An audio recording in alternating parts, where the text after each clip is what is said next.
Good morning student, welcome to TSN school. Class second subject है आपका हिंदी व्याकरण। पंखुड़ी में आज हम पाठ 17 कहानी लेखन, जिसे इंग्लिश में कहते हैं अपन स्टोरी राइटिंग, का अध्ययन करेंगे। कहानी लेखन क्या होती है उसके बारे में अध्ययन करेंगे आज अपन। कहानी अत्यंत पुरानी विद्या है। कहानी क्या है? बहुत पुरानी विद्या है। सही बच्चे कहानी को बड़े चाव से सुनते हैं, चाव से बड़े मज़ेदार से। कहानियाँ मज़ेदार होने के साथ साथ शिक्षाप्रद भी होती है। जो कहानियाँ होती हैं वो आनंद देने वाली तो होती है, साथ साथ उनके जो कहानी होती है वो क्या होती है? शिक्षाप्रद, मतलब शिक्षा से पूर्ण होती है। तो शिक्षाप्रद कहानी होती है।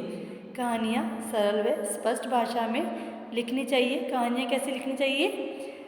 सरल होनी चाहिए और कैसे होनी चाहिए? स्पष्ट भाषा में, ताकि जो सुन रहा है, जो उसे लिख रहा है, उसको पूर्ण रूप से समझ में आए। कहानी 3 प्रकार से लिखी जा सकती है। वो कौन कौन से प्रकार हैं अपन देखते हैं। चित्रों की सहायता से कहानी लेखन, भाई जो चित्र है उसके सहायता से क्या करते हैं अपन? कहानी लेखन करते हैं, मतलब कहानी लिखते हैं। चित्रों के स्थान पर शब्दों का प्रयोग करके कहानी लेखन, मतलब चित्रों के स्थान पर क्या किए जाते हैं? शब्दों का प्रयोग, मतलब शब्दों को जोड़ जोड़ कर कहानी लिखना। और दिए गए शब्द संकेतों से कहानी लिखना, मतलब ऐसे कुछ शब्द दिए जाते हैं आपको, संकेत मतलब जो कहानी से संबंधित होते हैं, उससे क्या लिखना? कहानी लिखना। आई बात समझ में? कहानी क्या होती है? कहानी मज़ेदार होती है, साथ ही साथ कैसे होती है? शिक्षाप्रद होती है। कहानी किस प्रकार से लिखनी चाहिए?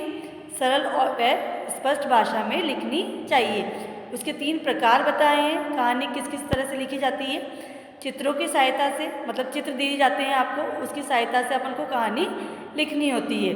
फिर चित्रों के स्थान पर शब्दों का प्रयोग करके कहानी लिखना, मतलब चित्र ना देकर उसके स्थान पर क्या दिए जाते हैं? शब्द दिए जाते हैं। उसके उन शब्दों का प्रयोग करके कहानी लिखना। फिर दिए गए संकेत, शब्द संकेतों का कहानी, मतलब ऐसे शब्द जो कहानी से जुड़े होते हैं उनका संकेत दिया जाता है और फिर अपन को कहानी लिखनी होती है। मतलब जैसे अपन कहते हैं ना, कहानी पूर्ण करिए इन संकेतों द्वारा, तो उस तरह से कहानी को लिखना। तो उसी प्रकार कहानी है। देखो मैं आपको उदाहरण बता रही हूँ कहानी का। चतुर खरगोश की किस तरह से कहानी लिखी जाती है।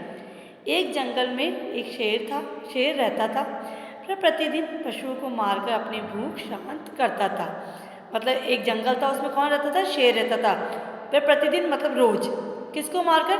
पशुओं को मारकर अपनी भूख शांत करता था। मतलब उसे भूख लगती थी, वो क्या करता था? पशुओं को मार देता था उस जंगल में और अपनी भूख शांत कर लेता था। कौन? शेर। अंत में सभी जानवरों ने दुखी होकर एक सभा बुलाई। मतलब हर रोज कोई ना कोई पशु को मारकर खा जाता था और अपनी भूख शांत कर लेता। कौन? शेर। तो इससे जो जानवर रहते थे वहाँ जंगल के, वो सब क्या हो गए थे? दुखी हो गए थे। तो उन्होंने एक सभा बुलाई, मतलब एक सभा, मतलब सभी को एक जगह पे एकत्रित करके कुछ निर्णय लिया कि शेर के भोजन के लिए प्रतिदिन एक जानवर भेजा जाएगा। इस निर्णय को शेर को बताया गया और वह मान गया। मतलब भाई उसकी भूख शांत करने के लिए, उसके भोजन के लिए, शेर के लिए एक जानवर रोज भेज दिया जाएगा। मतलब किसी तरह से रोज एक नए जानवर को खा ही जाता था। तो उन्होंने सभा बुलाई उन जो जानवरों ने दुखी होकर, उसमें निर्णय लिया गया कि एक न एक जानवर शेर के भोजन के रूप में प्रतिदिन जाएगा। इस निर्णय को शेर को बताया गया और वह मान गया, क्योंकि उसे तो किसी तरह से भी अपना भोजन प्राप्त करना था। उसके बाद में प्रतिदिन बारी बारी से एक जानवर शेर का आहार बनने लगा। मतलब बारी बारी से आहार मतलब भोजन बनने लगा। जिस जानवर की बारी आती, वो जानवर वहाँ जाता और उसका आहार बन जाता। एक दिन एक चालाक खरगोश की बारी आई। मतलब एक दिन क्या हुआ? किसकी बारी आई? जो चालाक होता है वो खरगोश, उसकी खरगोश की बारी आई। वह देर से शेर के पास पहुंचा। मतलब उसकी बारी आई, वो घबरा गया कि भाई मेरे को आज शेर खा जाएगा आहार बनाकर। तो वो उसके पास में कैसे देर से पहुंचा। शेर ने देर से आने का कारण पूछा। किससे? खरगोश से। कि भाई तुम देर से क्यों आए हो? शेर ने पूछा। खरगोश ने बताया, महाराज रास्ते में मुझे एक दूसरा शेर मिल गया और वह कहने लगा कि मैं ही जंगल का राजा हूँ। खरगोश ने मतलब अपनी चालाकी से अपने बचाव के लिए उसने एक उपाय सोचा और वो देर से गया। तो शेर ने देर से आने का कारण पूछा। तो खरगोश ने बताया कि महाराज रास्ते में मुझे एक दूसरा शेर मिल गया और वह कहने लगा, वो अपनी चालाकी यहाँ इस्तेमाल कर रहा है। कौन? खरगोश अपने बचने का उपाय बता रहा है वो। और वह कहने लगा कि मैं ही जंगल का राजा हूँ। मतलब वो जो शेर है उसको बता रहा है कि एक रास्ते में मुझे एक शेर मिल गया, दूसरा शेर मिल गया और मुझे कहने लगा कि मैं ही जंगल का राजा हूँ। ये बात सुनकर शेर दहाड़ा, मतलब उसे गुस्सा आया। दहाड़ना मतलब गुस्सा आया और बोला, मुझे उस दूसरे शेर से मिलाओ। भाई वो कौन है? उससे मिलाओ मुझे। वो कौन होता है कि यहाँ का राजा हूँ मैं उसे मार डालूंगा। खरगोश उसे एक गहरे कुएं के पास ले गया। शेर ने कुएं में अपनी परछाई देखकर दहाड़ा। मतलब खरगोश क्या करा? खरगोश ने अपनी चालाकी का इस्तेमाल किया और वो उसको कहाँ ले गया? शेर को एक गहरे कुएं के पास में ले गया। अब आप देखते हो पानी में अपनी परछाई दिखती है नहीं दिखती है? दिखती है ना। तो इसी तरह से शेर ने उस कुएं में देखा, उसे अपनी क्या दिखी? परछाई दिखी और उस परछाई को देखकर उसने क्या करा? दहाड़ा। उस कुएं के अंदर से वैसे ही दहाड़ सुनाई दी। मतलब अपन जैसे बोलेंगे वैसे ही परछाई उस कुएं में क्या करी? आवाज़ बोली। जैसे उसने गूंजी आवाज़। तो जैसे उसने बोला वैसे ही वहाँ से आवाज़ सुनाई, दहाड़ने की आवाज़ सुनाई दी। कुएं में दूसरा शेर है ये समझकर वह कुएं में कूद गया और वह मर गया। मतलब जो पहला वाला शेर था उसने सोचा कि कुएं के अंदर दूसरा शेर है, वो अपनी परछाई को देखकर दहाड़ रहा था। तो वहाँ से वैसे की वैसी आवाज़, दहाड़ने की आवाज़ आई। तो कुएं में उसने सोचा कि कुएं में दूसरा शेर है, ये समझकर वो कुएं में कूद गया और कूद गया तो वह मर गया। इस प्रकार खरगोश ने अपनी चतुराई से अपनी व जंगल के सभी जानवरों की जान बचा ली। क्योंकि खरगोश इतना चालाक होता है तो वो चतुर भी होता है, इसलिए खरगोश ने अपनी चतुराई से, मतलब ये चतुराई थी कि उसने उसको जाके ऐसे अपनी तो जान बचाई, साथ में किसकी जान बचाई? जंगल के जानवरों की भी जान बचा ली। तो शिक्षा क्या है इस कहानी की? शिक्षा क्या मिलती है हमको? हमें संकट में धीरज और साहस से काम लेना चाहिए।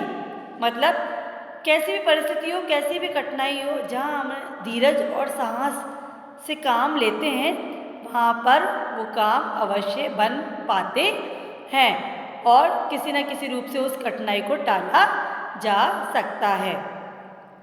ऐसी दूसरी कहानी है आपकी जो अभ्यास में दे रखी है कि दिए हुए सहायक शब्दों की सहायता से अपन को कहानी पूरी करनी है। जैसे तालाब, भोजन, थालियाँ, लोमड़ी, दूध, व्रत, चालाकी, बगुला, दुखी, खाने, ताकती, मछलियाँ, सुरैयों, आराम। इन शब्दों की सहायता से अपन को ये कहानी पूरी करनी है। तो मैं आपको बता देती हूँ। जैसे एक तालाब के किनारे, मतलब जो खाली स्थान है उसको पूरी करनी है, अपन को भरना है। एक तालाब के किनारे एक लोमड़ी और एक बगुला रहते थे। मतलब ये चालाक लोमड़ी और बगुले की कहानी है, तो उसी को अपन को पूरी करनी है इन शब्दों के माध्यम से। वह आपस में क्या थे? मित्र थे। एक दिन लोमड़ी ने बगुले को अपने घर भोजन पर बुलाया। लोमड़ी ने दूध की खीर बनाई और 2 थालियों में परोस दी। बगुला अपनी लंबी चोंच से उसे खा नहीं सका। मतलब बगुले की इतनी लंबी चोंच होती है कि वो थाली में आराम से नहीं खा पाता। और लोमड़ी ने बगुले को ना खाने का कारण पूछा। बगुले ने उत्तर दिया कि आज तो मेरा व्रत है। लोमड़ी की चालाकी से बगुला बहुत दुखी हुआ। मतलब लोमड़ी को अपनी, कहने का तात्पर्य है कि लोमड़ी को अपने घर पे बुलाकर उसको आमंत्रित, अपने जो आराम देखना था उसको घर दिखाना था। इसलिए उसने बगुले को अपनी घर पे दावत दी, पर उसने अपनी चालाकी से क्या करा, 2 थालियाँ ऐसी परोसी। अब थालियों जो चौड़े बर्तन की होती है, तो इससे बगुला अपनी जो चोंच होती है, उसकी लंबी चोंच होती है, उस कारण वो खीर नहीं खा सका। और जब जो लोमड़ी थी, उसने बगुले को ना खाने का कारण पूछा, तो बगुले ने क्या उत्तर दिया कि आज से मेरा व्रत है। लोमड़ी की चालाकी से बगुला क्या हुआ, बहुत दुखी हुआ, क्योंकि उसने अपने खाने पे बुलाकर मेरे साथ में जो व्यवहार किया है, वो उससे तो क्या होगा, बगुला दुखी होएगा। कुछ दिनों के पश्चात बगुले ने लोमड़ी को खाने पर बुलाया, मतलब उसने जैसा किया उसके साथ में वैसा ही किया। बगुले ने तंग मुंह की सुरहियों में मछलियाँ डाली हुई थी। तंग मुंह जैसे सुरहियाँ होती है, देखिए अपने सुरहियाँ जो ऊपर से सकड़ी होती है, मतलब कम चौड़ी होती है, जिससे बगुला तो आसानी से खा सकता है क्योंकि उसकी लंबी चोंच होती है। परंतु बगुला आराम से खाता रहा और लोमड़ी उसे मुंह ताकती रही। मतलब लोमड़ी ने बगुले के साथ जैसा किया वैसा ही बगुले ने लोमड़ी के साथ में किया। तो इस कहानी से हमें क्या शिक्षा मिलती है, किसी को कभी भी धोखा नहीं देना चाहिए। मतलब जिस उद्देश्य के लिए आप उसे बुला रहे हो, तो वो उद्देश्य उसका पूर्ण होना चाहिए, ना कि उसको धोखा देना चाहिए। आई बात समझ में? तो आज हमने कहानी लेखन का अध्ययन किया है, जिसमें मैं आपको 2 कहानियों के उदाहरण बताए हैं जो शिक्षाप्रद थी। तो एक बार वापस दोहरा देती हूँ, कहानियाँ मज़ेदार होने के साथ साथ कैसी होनी चाहिए, शिक्षाप्रद भी होती है। कहानियों को सरल व स्पष्ट भाषा में लिखना चाहिए। आई बात समझ में? उसके मैंने 2 उदाहरण बताए हैं आपको। कहानियों के 3 प्रकार होते हैं, चित्रों की सहायता से कहानी लेखन, चित्रों के स्थान पर शब्दों का प्रयोग करके कहानी लेखन, और दिए गए शब्द संकेतों से कहानी लेखन। तो आज हमने कहानी लेखन का अध्ययन किया है। धन्यवाद।